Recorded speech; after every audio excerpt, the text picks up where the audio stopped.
Salam, hər vaxtınız xeyir olsun. Bu gün sizlərlə feilin təsriflənən formalarının şəkillərindən danışmalıyıq. Şəkillər hansılardır? Nəyə görə olur? Bunlar haqqında birinci danışaq. Şəkillər iş görənin, görülən işə münasibətini bildirir. Şəxs işin icrasını əmr yaxud xahiş, xəbər, vacib, lazımlı, arzu olunduğunu və sair bildirə bilər. Buna əsasən bölünür. Bu zaman necə olur? Feilin kökü Plus başlanğıc forma və ya başlanğıc forması bu formada şəklin əlaməti, yəni şəkilçisi, şəkilçisi plus şəxs şəkilçiləri və ya şəxs sonluqları belə deyək də sonluğu. Bunlardan istifadə olunur. Yaxşı, şəkillər hansılardır, onlar deyək. Əmr, xəbər, vacib, lazım, arzu, şərt. Bunu bu formada yadda saxlaya bilərik ki, əxv-laş adı altında baş hərflərindən yadda saxlaya bilərik. Əmr şəklinin hər hansı bir xüsusi göstəricisi yoxdur. Sadəcə olaraq şəxs sonluqlarından düzəlir, şəxs şəkilçilərindən və ya heç o da olmadan şəxs şəkilçisindən düzəlir. Bunu bir quruq axırda qaydarıq. Deyə indi xəbər şəklinə. Xəbər şəklinin göstəriciləri zaman şəkilçiləridir. Zaman plus şəxs. Biraz şəxs yazmıyor. Zaman şəkilçiləridir. Məsələn, necə? Getdim. Düzdür? Get sözün kökü, keçmiş zaman şəkilçisi, şəxs. Deməli, zaman şəkilçisi varsa, bu sözün hansı şəkildədir? Xəbər şəklindədir. Bu qədər bəsit. Ondan sonra keçək vacib şəklinə. Vacib şəkli, mən buradan arzunu demək istədim bir an. Onun üçün dedim, yox, ardıcıl gedim. Vacib şəkli, malı məli şəkilçisi, malı ikidir. Burada məsələn işin vacibliyini bildirir. Məsələn, gəlməli. Bu hər birində şəxs sonluğu var. Yəni artıq burada yazmağa ehtiyac var mı bilmirəm.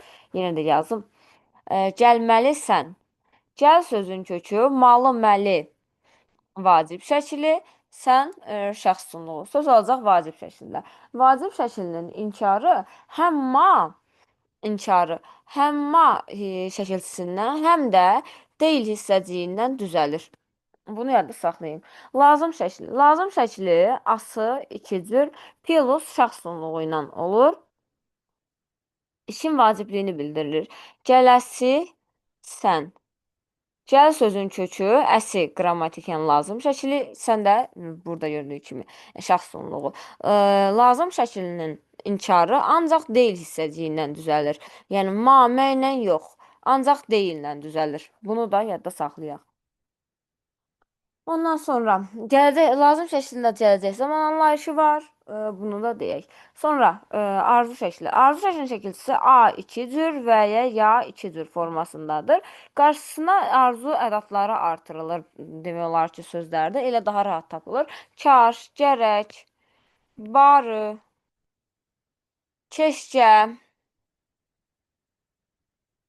və s. kimi sözlər işlədilir. Sonrasında necə olur? Gələ ifadəsi var. Məsələn, gələ. Kaş gələ. Qarşısına yazıram. Kaş gələ ifadəsini deyirəmsə, artıq olur burada. Gördüyünüz kimi artıq arzu şəklində. Arzu şəklində bir nöqtəni toxunacam. Bir dənə şərt şəklini deməmişdən qabaq deyim. Məsələn, sizə gətirib də gələk ifadəsini verə bilərlər.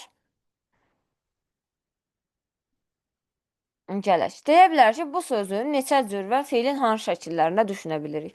Gəl sözün kökü, gələk formasında əki şəxs sonluğu, şəxs şəkilçisi olaraq fikirləşərək təkcə əmr şəklində düşünə bilirəm. Lakin qarşısına bir dənə kəş sözünü artırdığımız zaman gələk ifadəsində gəl sözün kökü, kaş gələ, arzu şəkli, arzu.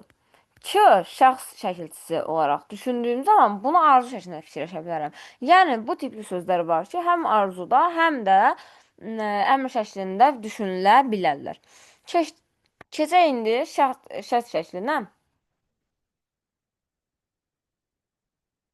Şərt şəklinin şəkilçisi hansıdır? Sağ-sər şəkilçisidir. Sağ-sər şəkilçisi icra olunmasında, hərəkətin icra olunmasında müəyyən şərtlə bağlı olur.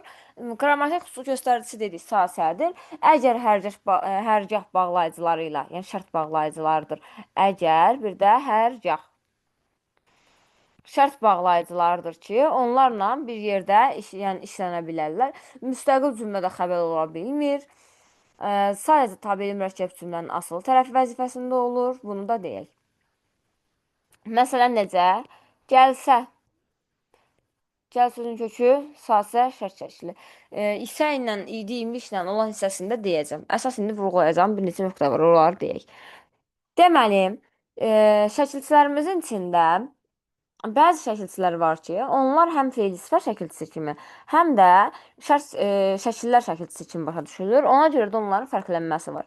Malı, məli, malı iki cür, ası iki cür, bir də acaq şəkilçisi var ki, bu şəkilçilər həm fe'li sifət şəkilçisidir, həm də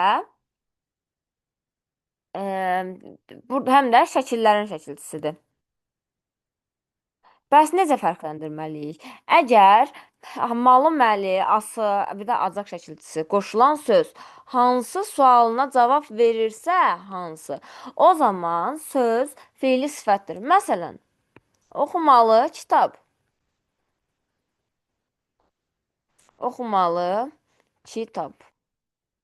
Hansı kitab? Bax, hansı sualını verdim. Hansı kitab? Oxumalı kitab. Hansı sualına cavab verirsə, bu olacaq fe'li sifət. Eyni qaydaya ası da aiddir, acaq da aiddir. Məsələn, oxunası əsər. Hansı əsər? Oxunası əsər. Olacaq nədə? Fe'li sifət. Başa düşdük? Sonrasında əsas olan bunlardır. Fe'li şəkillərinin şəkilçiləri hamısı qrammatikdirlər. Bunları da başa düşdük. Keçək indi sizlə idi imiş hissəciklərindən. İdi imiş isə hissəcikləri. İdinin qısaldılmışı D4 cürdür. İmişin qısaldılmışı mış 4 cürdür. İsənin qısaldılmışı isə sa 2 cürdür. Yaxşı, normalda sözdə onsuz da qoşulanda görəcəksiniz ki, burada var. Bizi əsas çaşdıracaq nöqtə bu şəkilçilərin bütöv versiyaları deyil, şəkilçi ilə verilmiş versiyalardır. Və bu halı bizə baxsanız ki, D keçmiş zaman, M keçmiş zaman, sa şərt kimi bizi çaşdıra bilər. Necə tapmalıyıq? Bir sözdə, bu qaydanı yadda saxlayın. Bir sözdə iki zaman ola bilməz, bir sözdə iki şəkil ola bilməz. Bir sözdə iki zaman və iki şəkil ola bilməz. Bu qaydaya əsasən tapacağıq. Necə? Məsələn, sizə gəlib gedirdi. Gəlmişdi. Birinci gələn şəkilçi həmişə zaman şəkilçisidir. Əgər baxırsınız ki, bir mış var, bir d var. Tuta bilmirsiniz ki, bunun hansı zaman şəkilçisidir? Nəqli keçmişdədir, şühudi keçmişdədir.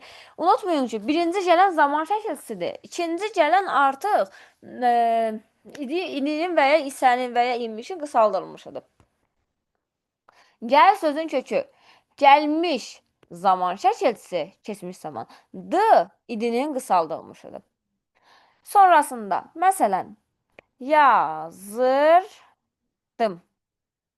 Yaz sözün kökü, yazır zaman şəkilçisi, D idinin qısaldılmışı, M şəxs şəkilçisi. Bax, bu formada. İki dənə zamana aid şəkilçi görürsünüzsə, birinci gələndir zaman şəkilçisi. İkinci gələn hissəciyin hansınızsa qısaldılmışıdır. Bunu da unutmayaq. Əgər bununla da tapa bilmirsinizsə, idi imiş isə hissəsindən bir söz verilir və bu hissədə imişdən, bax bu verilən hissədən qabağa maqmaq artırırsınız. Əgər uyğun gəlirsə, verilən mış zaman şəkilçisidir. Uyğun gəlmirsə, nədir? Bu hissəciklərdən biridir. Məsələn, nə ilə deyək? Bir söz verək, elə yazırdım sözündən gedə bilərik.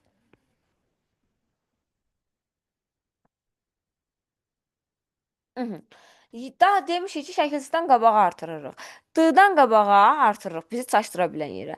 Qabağına artırırıq. Yazırmaq, maq artırıram. Yazırmaq uyğun gəlmir ki, gəlmir. O zaman buradakı D nədir? İdinin qısaldılmışı. Başa düşdük? Ondan sonra sonrasında başqa nələr var? Hələ ki bunlardır. Dedisə, bir dənə ifadə yazaq. Dedisə.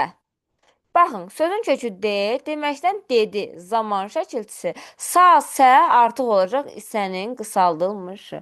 Başa düşdük? Məncə bu hissələrdə hər hansısa bir problem qalmadı. Qaldısa da əlavə dərslərimizdə hamısına baxarıq.